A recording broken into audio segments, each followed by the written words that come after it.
people, good morning. This morning, it's another episode of Entrepreneurs Writer Series with influencer Abayomi Bello. All right, this morning we are going to be talking about storytelling for profit. Storytelling for profit. All right, the thing is, our brain seems to be wired for stories.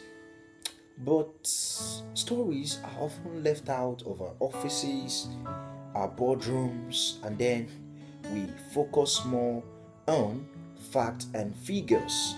I put it to you this morning, it's no coincidence that the most prosperous businesses, they are the ones that are the best at storytelling. You know, we live story out of our boardrooms, out of our offices, and then we work on facts and figures. And the thing is, this seldom inspires or gain buy-in from investors or even colleagues or even from the general public. All right, I'm going to tell you three reasons why you need to tell stories as an entrepreneur. Three reasons why you need to tell stories as an entrepreneur. Number one, it helps you stick in people's mind. It helps you stick in people's mind. All right, I'm going to refer to Harrison Monat. Harrison Monat is a top executive coach. Harrison Monat says that when you tell story, you create context that helps people remember. This is the thing. It is actually difficult to store new information, particularly when it comes to fact or figures, unless they are given some context. So, by using storytelling, when you use storytelling, you are effective at helping your message stick in the minds of potential customers. That is, you show people, you don't tell them. You show people. As an entrepreneur, you show them, you let them imagine, you let them see the need. You create a scenario telling them that this product I'm offering down to you, you need them. All right, number two, stories communicate values. Stories communicate values. Now, still back to Harrison Monat. Harrison Monat says that when entrepreneurs tell stories about their businesses, and culture, it sticks even more than if they just tell what is in their mission statement. For example, instead of you saying we have outstanding customer services, that doesn't really mean much. But then you can say this by saying that, okay, a customer called us at exactly 2 o'clock a.m. and we called back 15 minutes later, and then we answered all the customer's question. That has actually communicated your mission, that you have outstanding customer service. So instead of just telling the general public that, okay, we have faultless service, we have outstanding customer service, you tell them stories. You tell your audience, you tell them stories. That, like that example I've given earlier, a customer called us 2 o'clock a.m. and we couldn't pick up, and after 15 minutes we called back, and then we were able to give answers to all the customers' question. All right, the last one is it triggers an emotional response. It triggers an emotional response. Like I just said, when you're telling stories, you don't tell people, you show. Stories can tug on our heartstrings, and it can actually trigger powerful emotions. This is the thing. In our lifetime, we've all experienced a range of emotions throughout our lives, probably from hope, from love, from pride to fear, anger, and loss. So, when that's why we cry when you watch a film. That's why you actually cry when you watch a film. For instance, where somebody, even though the person that died is fictional, but you just see yourself crying. You're watching a movie. You're actually watching a movie, and all of a sudden you just see water dropping from your eyes, and then you'll be like, oh, I'm watching a movie. That actually triggers an emotional response. That what is going on here, they took you down to the scene. Your brain imagined that action.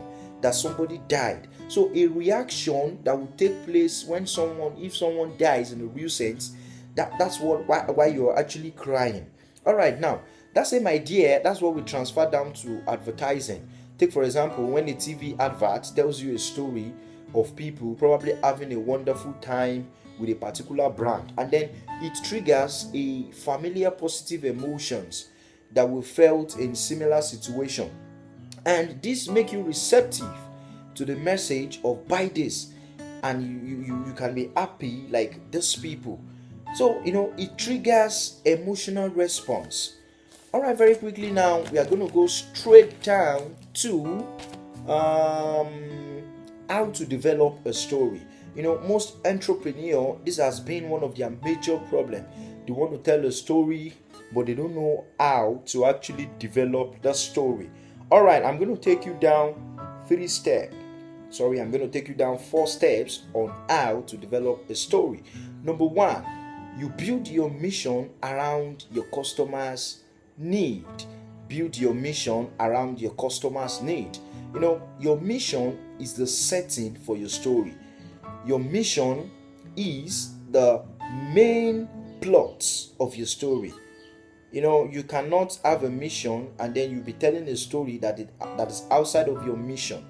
If you don't have one, get one for yourself. IAB Media and Edu Consult, we deal with that. We specialize on that. All right, let's take this for instance. Your mission is to build, our mission in IAB Media and Edu Consult is to build an outstanding enterprise able to make a difference in business and education. So every of our story should be centered towards how we can help people in building their businesses, in helping them in terms of education, like helping school owners, helping startup entrepreneurs to actually skyrocket or move their business forward. So let them see that you exist for their sake. Tell them stories. Let them know. Build your stories around their what? Around their need, which their need is centered towards your mission statement.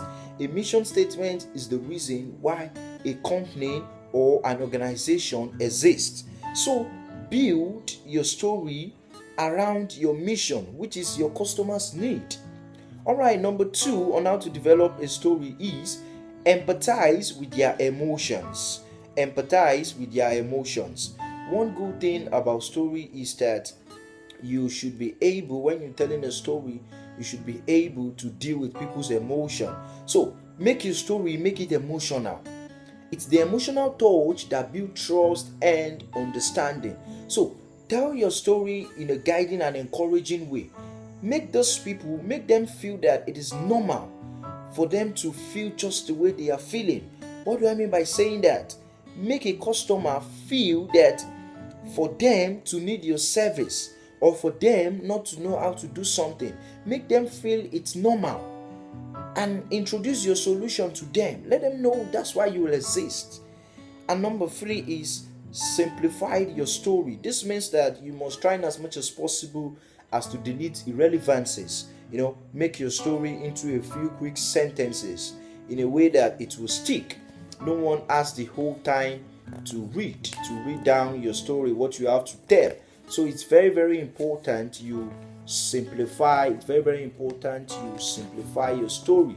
Make it a one that will be in clear terms that people can easily get the message you are trying to communicate in easy terms. So make sure you simplify your story. All right, last one is end with testimonials. Your customers, they like to see results. For me to actually get associated or for me to actually patronize a brand, I would like to see what you've done before, how you've helped people solve their problems. So it's not a bad idea. In your story, attach an evidence of a customer good report of your product or service. Or sometimes the whole of your story, let it be centered on a customer's pain and how you helped in solving the problem. Take for instance, now I want to write a story on Okay, I want to write a story telling people that our brand, we are specialized in helping startup entrepreneurs who are just starting. So it's not a bad idea if I actually start by telling a whole story of how we've helped someone in the past, and the good report, attaching an evidence, probably a WhatsApp message, a response, or the product or the service or what have you that we've offered in time past. So you end with testimonials. Let your story, let people know. Tell a story about how you've helped people solve their problems. So developing a story is not something that you need to run down to heaven before you get a content. Testimonials, you can center your story on testimonials of a customer you've helped or a problem you've solved. So that can be the subject matter of your story. All right, ladies and gentlemen, thank you very much for staying with us on today's edition of Writers and Entrepreneurs series. All right, ladies and gentlemen, join us next week, same time. I am influencer Abayomi Bello, the lead consultant of IAB Media and Edu Consult. Thank you very much. Enjoy the rest of your day. Bye bye.